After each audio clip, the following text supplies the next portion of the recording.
네, 안녕하세요. 지리교사 함동식입니다. 오늘은 수도권에 대해서 공부를 할 건데요. 오늘 쌤이 입은 스타일이 약간 어때요? 약간 오늘 공부할 단원하고 밀접한 관련이 있는 옷을 입어봤어요. 수도권이니까 약간 도시 느낌? 그러니까 어반 시크한 느낌으로 옷을 준비를 했는데 어쨌든 오늘 우리가 공부할 내용은 수도권에 대한 이야기입니다. 수도권의 지역 특성, 그리고 수도권의 공간 구조가 어떻게 변했는지, 그리고 수도권의 문제점과 해결 방안에 대해서 알아보도록 하겠습니다. 자, 답답해서 벗었어요. 우리가 흔히 얘기하는 수도권이라고 하면 대체 어디를 많이 생각할까? 수도권 하면 가장 먼저 서울을 떠올리게 됩니다. 그런데 사실 서울이 수도권의 전부는 아니에요. 수도권에서 중요한 역할을 차지하고는 있지만 서울이 수도권 전체를 대변하지는 않습니다. 수도권의 범위에 대해서 먼저 우리가 공부를 할 건데요. 자, 첫 번째 내용입니다. 수도권의 지역 특성에 대해서 이야기를 해봅시다. 수도권의 범위라고 하면 일반적으로 서울특별시, 인천광역시, 그리고 경기도 이 세 개를 모두 포함하는 개념입니다. 우리가 예전에 그 지역지리를 다룰 때 경기지방이라고 부르는 곳이 오늘날의 수도권이 되겠습니다. 자, 그러면 각각의 도시들이 어떤 특징이 있는지를 정리를 해보면 자, 먼저 서울특별시부터 봅시다. 서울은 조선시대부터 수도로서 아주 오래되었죠. 그러다 보니까 오늘날에도 정치, 경제, 문화의 중심지 역할을 수행하는 우리나라의 명실상부한 수도입니다. 자, 다음 인천광역시는요, 서해안에 위치해 있고 역사적으로 서울의 관문 역할을 수행을 했어요. 그래서 우리는 이것을 뭐라고 부르냐면 외항이라고 부릅니다. 인천은 서울의 외항입니다. 그래서 이제 인천을 통해서 다른 곳으로 빠져나가는 거죠. 오늘날에도 인천국제공항이나 인천항과 같은 다양한 국제 물류 기능을 담당하고 있습니다. 자, 다음 경기도는 서울을 둘러싸고 있습니다. 수도권에서 면적과 인구 규모가 가장 커요. 자, 이거는 상식 중에 하나인데요. 서울하고 경기도하고 어디가 더 총인구가 많을까? 네, 옛날에는 서울이 더 높았지만 오늘날에는 경기도가 수도권에서 가장 큰 인구 비율을 차지하고 있습니다. 오늘날에는 서울의 배후지 역할을 담당하고 있기도 합니다. 배후지라고 하는 것은 그 중심지가 영향을 미치는 범위를 이야기를 하죠. 자, 오늘날의 수도권의 지역 특성에 대해서 정리를 합시다. 첫 번째는요, 수도권의 집중화입니다. 오늘날 수도권에는 굉장히 많은 것들이 집중되어 있어요. 인구뿐만 아니라 경제력, 교통, 정치, 교육, 행정, 문화 이 모든 것들이 사실상 수도권에 모여 있습니다. 자, 그런데 수도권에 워낙에 많은 사람들이 모여 있다 보니까 집가나 주택 가격이 상승하고요. 교통 혼잡이나 환경 오염과 같은 직접 불이익이라는 것이 생겨나고 있습니다. 자, 그러면 집적이라고 하는 말이 어떤 건지를 정리를 해볼게요. 집적이라는 건 뭐냐 하면 쉽게 얘기해서 모이는 걸 얘기해요. 그게 너 나한테 찝적대지마 하는 그 찝적이 아니라 모이는 것을 집적이라고 불러요. 그런데 이 집적은 때로는 이익을 창출하기도 하지만 때로는 불이익을 창출하기도 합니다. 그래서 특정 기능 같은 것들이 유사한 기능을 가진 것들이 모여서 이득이 되면 그걸 집적이익이라고 부르고 유사한 기능들이 너무 많이 모여있다 보니까 오히려 해로울 때, 오히려 불이익이 발생할 때 이것을 집적 불이익이라고 부릅니다. 오늘날 수도권에는 굉장히 많은 것들이 집중되어 있다 보니까 이 집적 불이익이 생겨나기도 해요. 하지만 분명 집적 이익도 있을 거예요.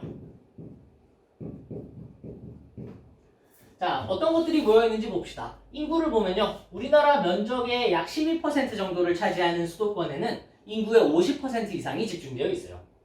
경제력도 마찬가지입니다. 금융, 산업, 그리고 GDP의 48%가 이제 수도권에 모여 있고요. 전국의 모든 교통망이 수도권을 중심으로 연결되어 있습니다. 뭐로 가도 서울만 가면 된다 뭐 이렇게 얘기하지만 실제로 서울로 가기가 가장 쉽죠. 다음에 정치, 교육, 행정, 문화기능, 정부기관, 대학, 언론기관, 문화시설 같은 모든 것들이 다 수도권에 모여있다고 보셔도 과언이 아닐 정도로 오늘날의 수도권의 지역 특성의 첫 번째는 바로 집중화가 되겠습니다. 자, 다음 두 번째는요, 수도권의 광역화인데요. 자, 광역화라는 건 뭐냐 하면 그 영역이 넓어지는 걸 이야기합니다. 어떤 것들이 있냐면요. 첫 번째는 교통이 발달하면서 전철, 순환도로 등의 수도권 광역교통망이 만들어집니다. 수도권으로 가기가 훨씬 더 수월해진 거죠. 접근성이 향상됐다라고도 표현해요. 자, 다음 두 번째, 거주지의 교외화입니다.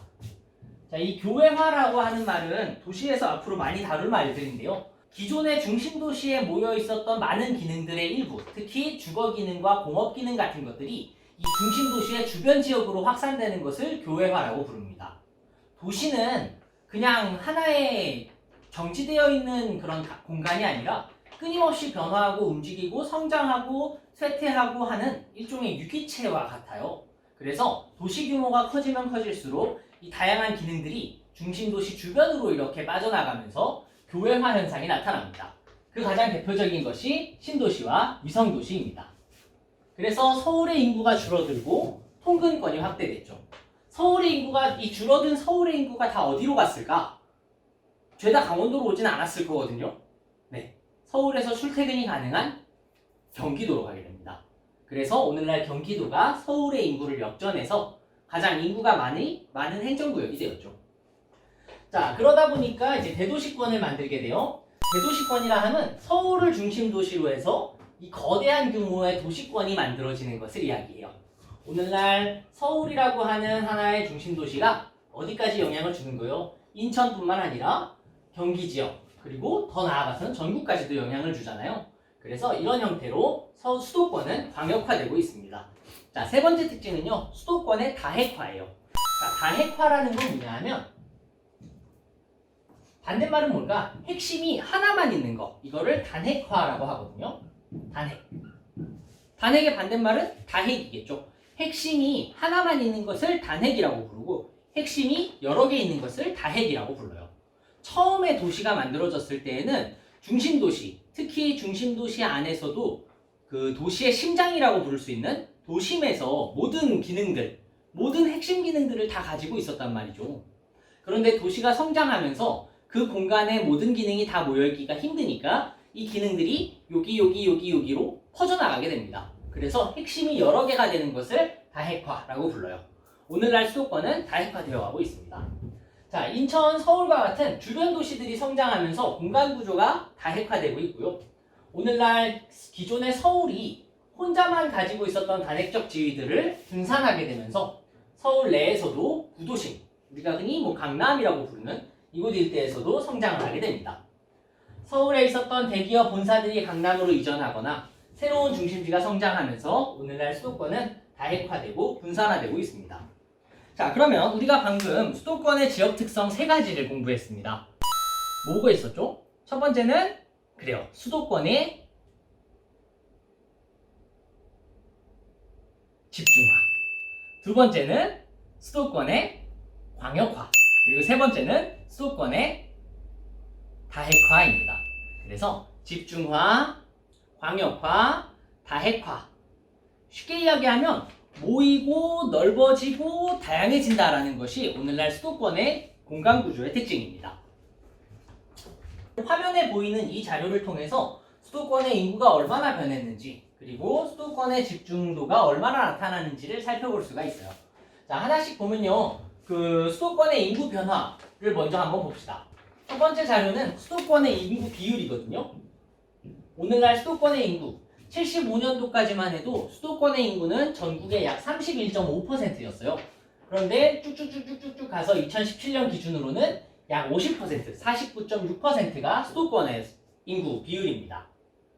자, 그럼 이 비수도권을 제외한 나머지 요 세 개가 수도권의 인구가 될 텐데 95년도 때까지만 해도 서울하고 경기 중에서 어디의 인구가 더 많아요? 서울의 인구가 더 많았습니다. 그런데 2000년대 이후부터는 경기도의 인구가 서울의 인구를 추월해버리는 현상이 나타나게 됩니다. 이를 통해서 우리가 알 수 있는 사실이 바로 서울에 있었던 기능들이 옮겨가면서 사람들이 주거 기능이나 공업 기능들이 옮겨가면서 사람들이 그 주변으로 빠져나가는 걸 얘기하는 거죠. 그래서 요거는 좀 표시를 해줄게요. 2000년대 한 90년대 후반에서 2000년대 사이에 어떤 일이 있었냐면 수도권에서 교외화 현상이 나타났구나. 서울의 인구가 경기도로 나갔구나 라는 것을 확인할 수가 있습니다. 자, 다음 두 번째 자료는요, 수도권의 집중도를 확인할 수 있는 자료입니다. 자, 수도권하고 서울을 각각 표시를 해둔 것인데요. 자, 한번 볼게요. 면적 같은 경우에는 전국을 비율로 했을 때 요것뿐이 차지를 안 하는 애들이 문화예술이라든지 의료기관, 대학교, 대학 서비스업 종사자, 사업체, 제조업 종사자, 사업체, 예금액, 국내 총생산에서 엄청난 비율을 차지하고 있는 걸 확인할 수가 있어요. 그래서 오늘날 큰 병원을 가자 하면 어딜 가니? 서울을 가고요. 좋은 대학을 가자라고 하면 어딜 가니? 서울을 가고요. 좋은 데 취업하자라고 하면 우리 일반적으로 서울을 생각하는 거죠. 그래서 이 자료를 통해서 알 수 있는 사실은 면적은 되게 좁지만 다양한 기능들이 수도권에 모여 있구나 하는 사실을 확인할 수가 있습니다. 자, 다음 두 번째는요. 수도권의 공간구조 변화에 대해서 한번 알아봅시다.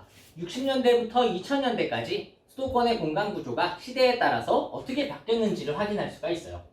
자, 첫 번째 60년대는요. 자, 1960년대는 정부 주도의 공업정책을 중심으로 해서 구로공단이라고 하는 것이 조성이 됩니다.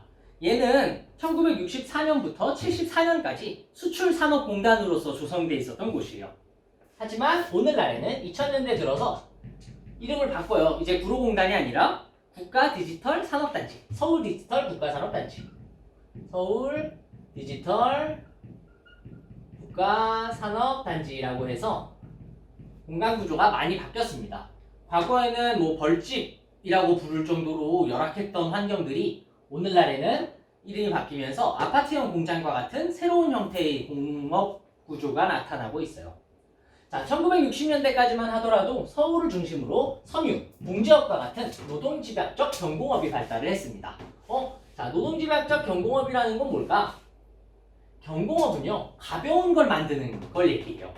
대표적인 게 섬유와 봉제업입니다. 그런데 이 섬유와 봉제업과 같은 가벼운 경공업에는 노동력이 엄청 중요하거든요. 그래서 이것을 노동집약적 경공업이라고 부릅니다. 자, 노동집약적 경공업에서 가장 중요한 게 뭐겠어요? 바로 노동력입니다. 그러면 이 노동력은 누가 제공해? 사람이 제공합니다. 그러니까 사람이 많은 지역이 노동집약적 경공업이 발달하기에 유리했던 거죠. 자, 다음 1970년대에 이르러 집가상승, 환경오염, 교통혼잡 등의 문제로 인해서 제조업의 분산이 시작됩니다. 우리가 흔히 교외화라고 얘기하는 것도 이것 중에 하나예요.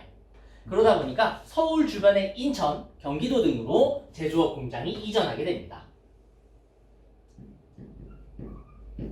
공업의 교외화 현상이 나타나는 거죠.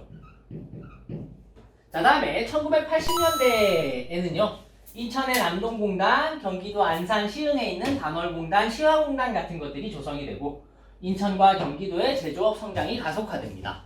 자, 대표적인 도시들을 알아보면 인천 같은 경우는 공업이 많이 발달해 있고요. 그리고 안산하고 시흥 같은 경우는 경기도에서 제조업이 많이 발달한 동네예요. 자, 다음에 1990년대에 이르러 탈공업화가 진행이 되기 시작합니다. 탈공업화가 진행되면서 2차 산업의 비중이 감소하게 돼요. 자, 탈공업화라는 건 뭘까? 쉽게 이야기하면 공업화에서 벗어난다는 뜻이에요. 공업화가 2차 산업 중심의 구조를 보인다면 탈공업화는 3차 산업 중심으로 컨셉이 바뀌는 거죠. 그래서 생산자 서비스업을 중심으로 해서 3차 산업이 빠르게 성장하게 됩니다. 자, 다음 2000년대에 이르러서 고급 기술 인력이 풍부하고 교통이 편리하며 연구소, 정보통신시설 같은 생활 편의시설이 잘 구축되어 있는 이 수도권을 중심으로 기술 지식 집약적 첨단 산업이 육성하게 됩니다. 2000년대에 이르러 얘네들을 하기 시작해요. 이거의 대표적인 사례가 반도체, 수원의 반도체 공장 있잖아요. 이런 것들이 반도체, 컴퓨터 이런 것들이 발달하게 됩니다. 자, 다시 간단하게 정리하면 60년대까지만 해도 서울을 중심으로 모여 있었던 제조업이 7, 80년대에 이르러 인천과 경기도 지역으로 퍼지게 되고 90년대부터 탈공업화가 진행되면서 서비스 산업이 성장하고 2000년대에는 새로운 형태의 산업, 첨단 산업과 같은 것들을 육성하게 되면서 수도권에서 산업 공간 구조가 변화하고 있다라는 걸 알아볼 수가 있습니다. 자, 그러면 이제 이 자료를 통해서 다시 한번 정리를 해봅시다. 자, 수도권의 지역별 제조업 종사자 비율을 나타낸 지도입니다. 보니까 어때요? 전 산업 대비 제조업 종사자 비율이 서울은 어때요? 엄청나게 낮은 거 알 수 있죠. 바꿔 말하면 서울은 2차 산업보다는 3차 산업이 더 많이 발달한 걸 얘기해요. 물론 과거에는 서울에 공장이 많이 모여 있었겠죠. 그런데 얘네들이 다 인천이나 혹은 경기 지방으로 퍼져나간 걸 확인할 수가 있습니다. 경기도에 있는 제조업의 핵심 도시, 바로 이곳이 화성입니다. 그리고 요 위가 안산입니다. 얘네 둘은 대표적인 공업 기능을 담당하고 있는 서울의 위성 도시입니다. 자, 다음에 두 번째 자료를 통해서 한번 봅시다. 수도권에서의 산업 구조를 보면요. 1990년대부터 2000년, 2010년, 2018년까지 이 1차 산업과 2차 산업, 3차 산업이 어떻게 변화했는지를 확인할 수가 있습니다. 보니까는 어때요? 1차 산업의 비중은 점점 감소하고 있고 2차 산업은 90년대까지만 해도 30%였는데 2000년대부터 뚝뚝뚝 떨어지는 거 확인할 수 있어요. 그럼 상대적으로 몇 차 산업이 증가하는 거예요? 바로 3차 산업이 증가하는 거죠. 그래서 2차 산업의 비중이 줄어들고 3차 산업의 비중이 늘어나는 현상, 이것을 우리는 뭐라고 부른다? 바로 공업화로부터 탈출한다. 뭐라고요? 탈공업화라고 부릅니다.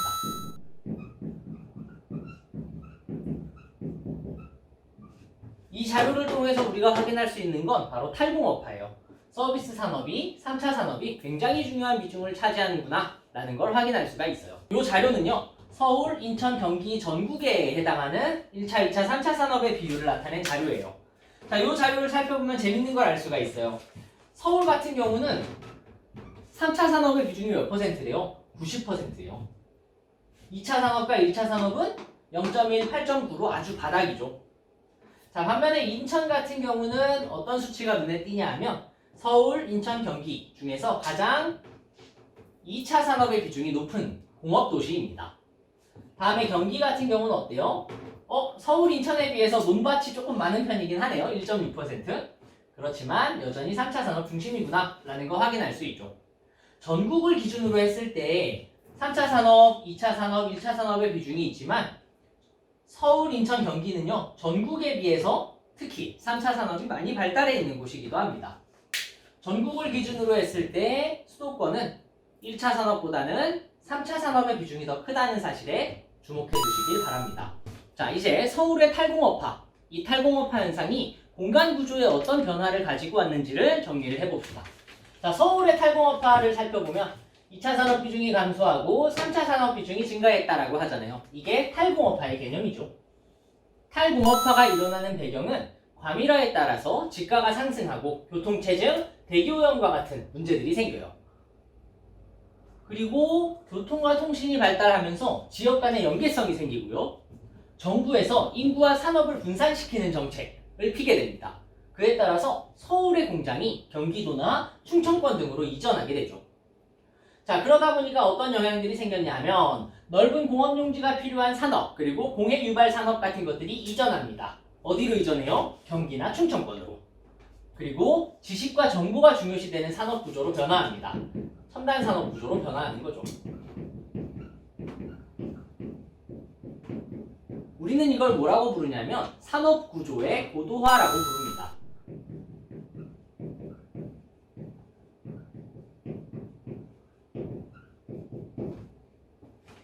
자, 산업 구조의 고도화라는 것을 잠깐 정리를 하고 가면요. 산업 구조의 고도화라는 건 산업이 발달할수록 그 산업에서 생산하는 물품들이 조금씩 변화하는 고부가 가치의 물건으로 변화하는 것을 얘기해요. 자, 초창기에 공업이 발달했을 때에는 노동력이 중요한 가벼운 것들을 생산하는 노동집약적 경공업이 메인이었다면 시간이 조금 더 지나고 산업이 발달하면 뭐 자동차, 제철, 조선 등등의 큰 규모의 무거운 것들을 생산하는 자본집약적 중화학공업으로 변화합니다. 그리고 이게 조금 더 무르익게 되면 기술과 지식이 집약되어 있는 기술 지식 집약적 첨단 산업으로 변화하게 돼요. 자, 이렇게 하나, 둘, 셋의 단계로 산업 구조가 변화하는 것을 우리는 산업 구조의 고도화라고 부릅니다. 뭐 이게 더 중요하다, 덜 중요하다의 차원을 떠나서 산업 구조가 조금씩 변화하는구나 라는 것 정도만 알아도 좋을 것 같아요. 자, 어쨌든 탈공업화 현상이 일어나게 되면서 서울의 공간적 분업 구조가 형성이 됩니다. 자, 어려운 말 같지만 사실 어려운 말은 아니에요. 분업이 뭐예요? 분업. 일을 나눠서 하는 걸 얘기해요. 그런데 공간적 분업이라는 건 뭐예요? 공간을 나눈다는 뜻이에요. 공간을 어떻게 나누는데요? 이렇게 나눕니다. 서울에서는 업무와 관리 기능을 담당하는 본사가 입지하고 경기나 인천에서는 생산 기능을 담당하는 공장이 입지하게 되는 거예요. 자, 다시 정리하면 본사는 어디에 있고 서울에 있고 생산 공장은 어디에 있고 인천과 경기에 있는 거예요. 그렇게 되면 수도권에서 차지하는 경기도의 제조업 비중이 증가하는 건 아주 자연스러운 일이겠죠. 우리가 아까 자료에서 살펴봤던 서울, 인천, 경기의 1차, 2차, 3차 산업의 구조가 이러한 메커니즘으로 만들어집니다. 자, 오늘날의 수도권은요, 지식 기반 산업이 성장하고 있어요. 자, 지식 기반 산업이라는 건 뭡니까? 지식과 정보를 중심으로 해서 높은 부가가치를 창출하는 산업을 얘기해요. 대표적인 것이 지식 기반 제조업이 있고, 그리고 지식 기반 서비스업이 있습니다. 지식 기반 제조업이라는 건 정보통신기기라든지 정밀기기, 반도체 같은 것들을 생산하는 것이고요. 지식 기반의 서비스업은 연구개발, 업무관리, 그리고 사업지원 이런 것들을 해당하는 표현입니다.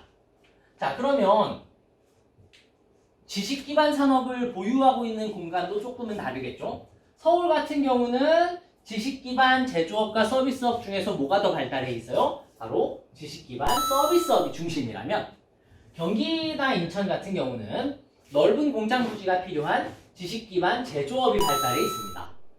자, 다음 생산자 서비스업이라는 것은 생산자를 위한 서비스업을 얘기합니다.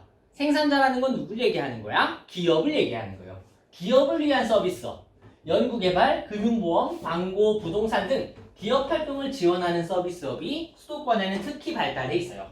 자, 밑에 있는 자료를 통해서 한 번 더 확인할 수가 있습니다. 자, 서울, 인천, 경기의 제조업 비중을 보니까 어디가 가장 높아요? 경기가 가장 높은 거 확인할 수 있어요. 자, 서비스업은 어디가 눈에 가장 띄어요? 서울이 가장 띄는 거 확인할 수 있죠. 지식 기반 제조업에서 압도적인 것은 경기고요. 지식 기반 서비스업에서 압도적인 것은 서울입니다. 그래서 수도권은 서울, 경기, 인천 이렇게 세 개의 트리오가 서로 공간적으로 분업을 이루면서 발달하고 있다라고 봐도 무방합니다. 자, 여기까지 이해가 되셨나요? 그럼 이제 마지막 세 번째, 수도권의 문제점과 해결 방안으로 갑시다. 수도권의 문제점을 보면요, 인구와 산업이 과도하게 집중돼 있어서 도시 문제가 많이 발생합니다. 어떤 도시 문제들이 있어요? 그래, 범죄라든지 실업이라든지 주택 문제, 환경 문제, 쓰레기 문제 등등 굉장히 많은 문제들이 발생합니다. 그리고 오늘날에 수도권과 수도권이 아닌 곳, 비수도권 간의 격차가 엄청 심해요. 국토공간의 불균형이라고도 불러요. 그리고 그것뿐만 아니라 수도권 안에서의 불균형 문제도 심각하게 대두되고 있어요. 서울 중심의 도시 구조로 인해서 서울에 대한 의존도가 지나치게 높은 것이 수도권의 약점입니다. 그럼 이걸 해결하려면 어떻게 해야 할까 해서 이러한 노력들을 하고 있어요. 첫 번째는 인구와 기능이 과도하게 밀집되는 것을 막기 위해서 과밀부담금 제도라는 것을 실시합니다. 과밀부담금 제도라는 게 뭐예요?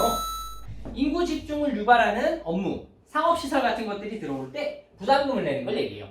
너네 빽빽하게 쓸 거니까 돈 좀 더 내라, 세금 좀 더 내라 하는 컨셉입니다. 자, 다음에 수도권의 공장 총량제, 수도권 공장 총량제, 발음이 어렵죠? 수도권 공장 총량제라고 하는 것은 그 수도권에 있는 공장의 총량을 제한하는 거예요. 그런데 공장을 안 지을 수는 없거든요. 그러면 수도권에 못 짓는 공장들이 어디로 가겠어요? 그렇죠, 지방으로 갑니다. 이렇게 해서 지방을 좀 발전시킬까 하는 컨셉의 작전입니다. 수도권의 높은 의존도를 낮추고 공업을 분산시켜서 지역 발전을 하는 컨셉이에요.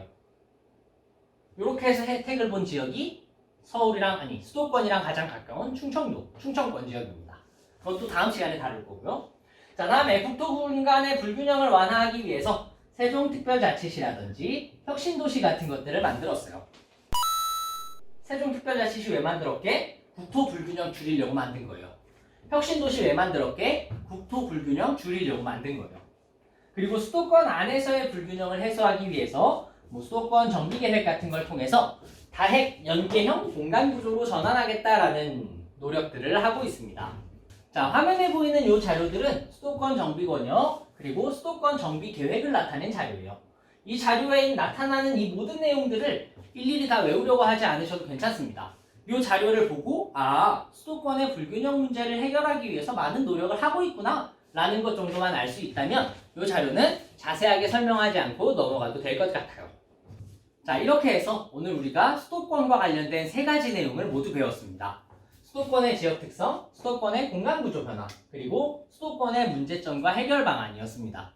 자, 그러면 수능에서는 어떤 형태로 출제가 되냐면 수능에서 다뤄지는 주요한 개념은 여기 보이는 요 내용들이에요. 수도권에 얼마나 많은 것들이 모여 있는가, 그리고 서울, 경기, 인천을 어떻게 구분할 수 있겠는가. 우리 아까 봤던 제조업이라든지 서비스업이라든지 하는 그런 자료들을 통해서 서울, 경기, 인천을 추론하는 것이 중요한 문제로 나옵니다. 그리고 3번째는 이제 수도권에서의 이런 과밀화를 해결하기 위한 노력들이 어떤 변화를 가지고 왔는가에 대한 문제들이 출제가 될 겁니다. 자, 그러면 수도권과 관련된 내용은 여기까지 해서 마치겠습니다. 수고하셨습니다.